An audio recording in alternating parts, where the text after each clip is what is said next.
प्रश्न है, ग्राफी विधि से गति के तृतीय समीकरण की स्थापना। कभी परीक्षा में लिख देता है v² - u² = 2s को ग्राफी विधि से स्थापित करिए, तब भी वही समझना है। इसके लिए भी ये चित्र बनाते हैं। सबसे पहले ये वेग का अक्ष है, ये वेग हो गया, और ये किसका हो गया, समय। तो हम वेग समय ग्राफ बना लेते हैं। इसके बाद यहाँ से हम ये खींच दिए ये, तो ये ढाल किसको व्यक्त करता है, त्वरण को। यहाँ से यहाँ तक का ये u क्या है, प्रारंभिक वेग है, और यहाँ से लेकर के यहाँ तक का ये अंतिम वेग हो गया। यहाँ से यहाँ तक ये क्या हो गया, समय अंतराल हो गया, और BC का मान क्या हो जाएगा, v - u। चित्र सेम ही है। चित्र के बारे में भी वही लिखना है कि माना वेग समय ग्राफ है जिसमें प्रारंभिक वेग u, अंतिम वेग v, त्वरण a, समय अंतराल t, विस्थापन s है। इस तरह से चित्र के बारे में लिख देना है।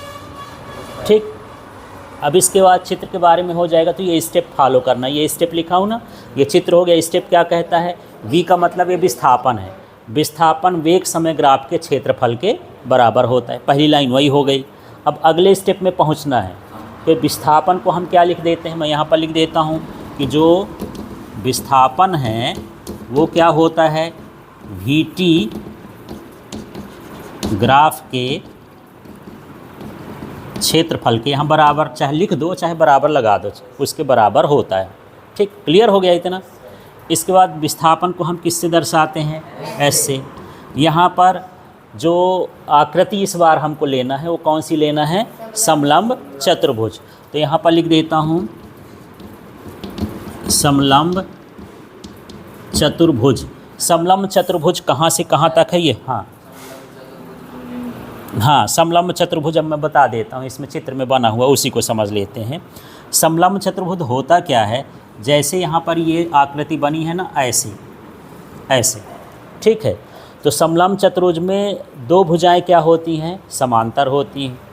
एक भुजा क्या होती है, लंब होती है। ठीक, तीसरी भुजा का कोई भरोसा नहीं, कैसे भी हो सकती है। समलंब चतुर्भुज समझ में आ गया। जैसे वर्ग समझते हो कि वर्ग में चारों भुजाएं बराबर होती हैं, 90 का कोण बनता है। आयत में जो होती हैं दो आमने सामने की भुजा बराबर होती हैं, 90 का कोण बनता है। इसमें क्या होता है, आमने सामने की भुजा समांतर होती, ये समांतर हो गई, और एक भुजा इस पर कितने का कोण बनाएगी, 90 का, लंबवत रहेगी, और एक चाहे जिस स्थिति में हो जाए। ऐसी आकृति को हम क्या बोलते हैं, समलंब चतुर्भुज। अब समझ में आ गया। तो यहाँ पर समलंब अच्छा नहीं, तो ये क्षेत्रफल पूरा का पूरा ले लेते हैं, क्योंकि जो हमारा सूत्र है ना उसको स्थापित करने के लिए जो है ये VT ग्राफ का हमको क्या चाहिए, क्षेत्रफल। तो पिछली बार जब हम निकाले थे तो आयत का अलग निकाले थे, इसका अलग निकाले थे, क्योंकि दोनों का उसमें जोड़ था UT + ½ t², ऐसे करके। यहाँ पर मुझे जो निकालना है इकट्ठा निकाल देंगे तो ये आसानी से आ जाएगा। ठीक है, क्योंकि इसमें जो है त्रिभुज भी बनता है, आयत भी बनता है। यदि दोनों को मिलाते क्या बन जाएगा, समलंब चतुर्भुज बन जाएगा। अब इकट्ठा ले लेते हैं।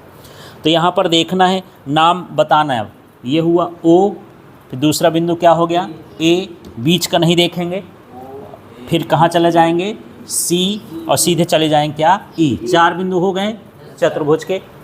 ठीक है, काल आगे लिख देंगे क्या, क्षेत्रफल। समझ में आ गया। यहाँ पर विस्थापन जो होता है वेग समय ग्राफ के क्षेत्रफल के बराबर होता है। फिर यहाँ विस्थापन को किससे लिख दें, S से।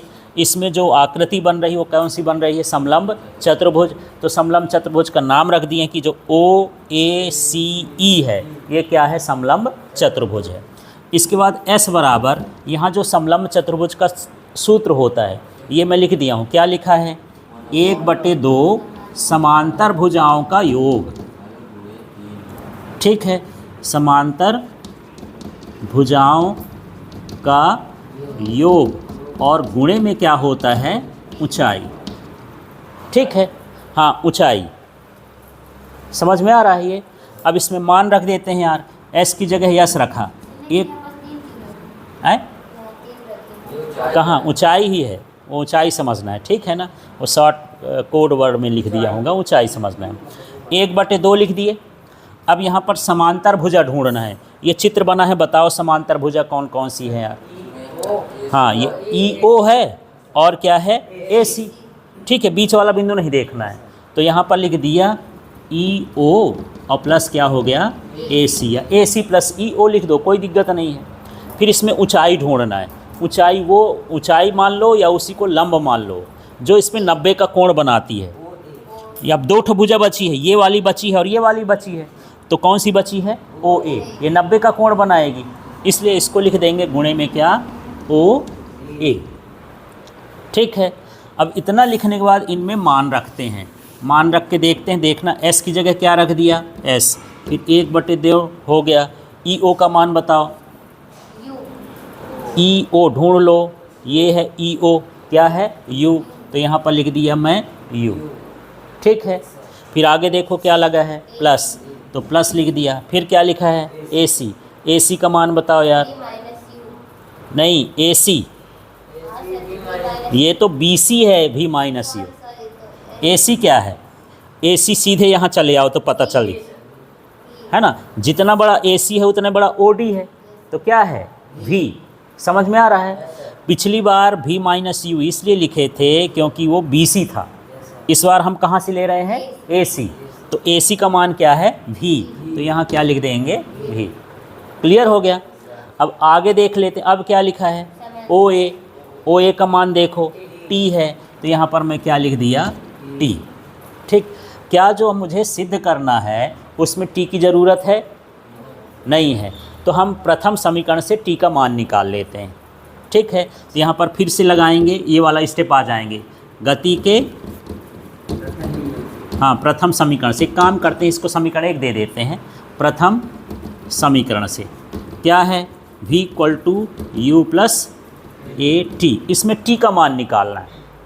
तो क्या क्या बनेगा देखना, v, u को उधर भेजो, क्या हो जाएगा -u, a को भी इधर भेज दो, बटे में आएगा, बटे a बराबर क्या हो जाएगा t। ये कौन सा समीकरण कर देते हैं 2। ठीक है, अब क्या करोगे, समीकरण 1 में समीकरण 2 का मान रख देते हैं, है ना। तो क्या करेंगे, समीकरण 1 में समीकरण 2 का मान, तो देखना मैं यहाँ पर समीकरण 1 लिख रहा हूँ, s = 1/2, ये हो गया u + v। ठीक, अब ये क्या लिखा है t, और यहाँ भी क्या लिखा है t, तो t का मान क्या है, तो यहाँ लिख देंगे v - u अपॉन में क्या हो गया a। इस a को और 2 को इधर भेज दो, ये a भी इधर भेजना है, पहले 2 को भेजो तो क्या हो जाएगा 2s, a को भी भेज देंगे तो 2s, तो इधर क्या हो जाएगा 2as। ये लाइन क्लियर हो गई। अब यहाँ पर एक सूत्र होता है a + b और a - b, क्या होता है, हाँ a² - b²। तो यहाँ क्या हो जाएगा, v + u है, v - u है, तो माइनस किस में लगा है, तो u माइनस में आएगा, v² - u²। ये भले उल्टा लिखा, इससे नहीं देखना, इसको v + u भी तो लिख सकते हो, ठीक है ना। तो ये देखना इन दोनों में माइनस कौन सा है, वही पद किस में रहेगा, माइनस में। तो ये क्या हो जाएगा v² और -u²। क्या गति का तीसरा समीकरण, वो आ गया तीसरा समीकरण। ठीक है।